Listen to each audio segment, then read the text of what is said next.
Ezekiel Elliott will play against the New York Giants. Now, we don't know if he's going to play weeks 2 through 8, but he's going to play week 1 against the New York Giants.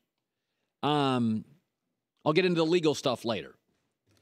You can be really, really talented, but you don't necessarily define a franchise. Let me give you some examples. James Bond, that series had 6 different actors.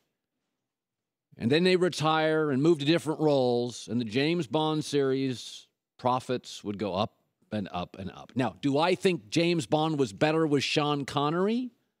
Yeah, but I thought it was pretty good with Pierce Brosnan, too. Saturday Night Live had Bill Murray and Eddie Murphy and Will Ferrell and Phil Hartman, and they all left, and it just had its highest ratings ever. Do I think it was better with Phil Hartman? Yes, but it was never defined by Phil Hartman. It was defined by the genius behind Saturday Night Live, Lorne Michaels. Even at a company I work for, the Fox News Channel, lost 2 of its biggest stars in the last 12 months. Revenue profits are up. Why? Because the ideology is the star.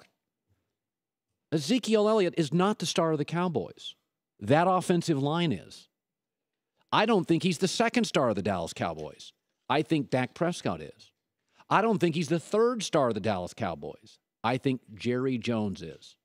I think Ezekiel Elliott's really talented. But like the James Bond series, Saturday Night Live, or Fox News Channel, it's often somebody you don't know, a culture, or an ideology that drives the bus. This is why I strongly defended the Dallas Cowboys taking a running back with that 4th pick. I can remember the hate I got on social media.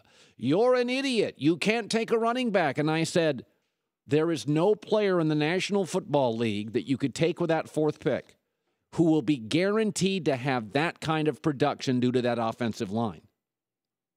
There was a time when the Dallas Cowboys were defined by a running back. And I always look at teams in 3s. Jimmy Johnson, Troy Aikman, Emmitt Smith define that great Cowboy team. Belichick, Brady, and versatility define the Patriots. Walsh, Montana, Jerry Rice defined the great 49er dynasty. The Steelers, I would say it's Big Ben, Le'Veon Bell, and Antonio Brown. One of the reasons I sell the stock this year on the New York Giants, I think their big 3 is OBJ, Eli, and a defensive line. And if your star, your driving force is a receiver, I'm not buying you as a Super Bowl contender. I am buying you as a Super Bowl contender if you're Pete Carroll, Russell Wilson, and the Legion of Boom, head coach, quarterback, defense. I am buying you as a Super Bowl contender if you're the Packers, Rodgers, Mike McCarthy, and Clay Matthews, quarterback, head coach, and pass rusher. I would argue that Dez Bryant, the Cowboys were 6-0 last year when he had a touchdown, 9 games over 500 when he does. He is every bit as part of this offense, his big playability on the outside, as Ezekiel Elliott.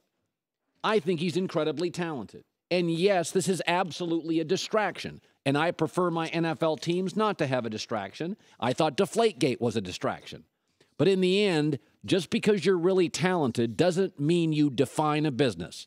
And I've never seen Zeke as anything more than super talented, not a definer of the Cowboys team, on-field product, or brand.